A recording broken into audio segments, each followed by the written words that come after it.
পাকিস্তানের সঙ্গে উত্তেজনার আবহে চূড়ান্ত সতর্কতা বাংলায়, তড়িঘড়ি বড় সিদ্ধান্ত মুখ্যমন্ত্রীর।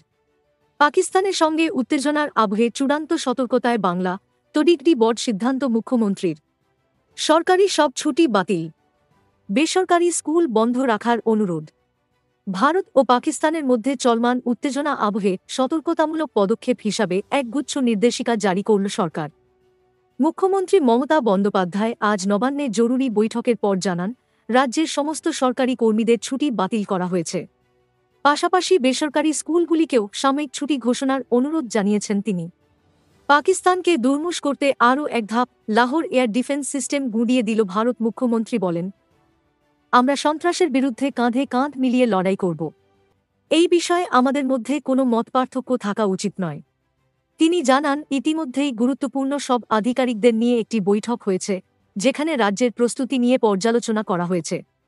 মুখ্যমন্ত্রী বলেন, পুলিশকে সতর্ক থাকতে বলা হয়েছে, জেলা শাসকদের সতর্ক করা হয়েছে, সমস্ত সরকারি ছুটি বাতিল করা হয়েছে।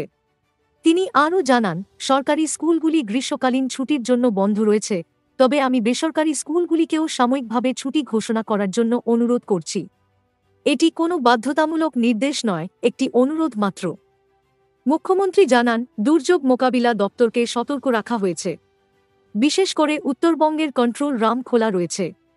24/7 খোলা থাকবে সেই কন্ট্রোল রাম। পাশাপাশি ব্যবসায়ীরা যাতে এই পরিস্থিতির সুযোগ নিয়ে অতিরিক্ত দাম না বাড়ান, তা নিশ্চিত করতে বিশেষ নির্দেশ দেওয়া হয়েছে কৃষি বিপণন বিভাগকে। মুখ্যমন্ত্রী মমতা বন্দ্যোপাধ্যায় বলেন, বাংলা সবসময় দেশের জন্য ত্যাগ স্বীকার করেছে। যেহেতু বাংলা একাধিক দেশের সঙ্গে সীমানা ভাগ করে নিয়েছে, তাই আমাদের অধিক সতর্ক থাকতে হবে। তিনি জানান, সতর্কতামূলক ব্যবস্থা হিসাবে 11টি জেলায় 32টি স্থানে মক ড্রিল পরিচালনা করা হয়েছে, যার মাধ্যমে জরুরি পরিস্থিতিতে দ্রুত প্রতিক্রিয়ার প্রস্তুতি নেওয়া হয়েছে।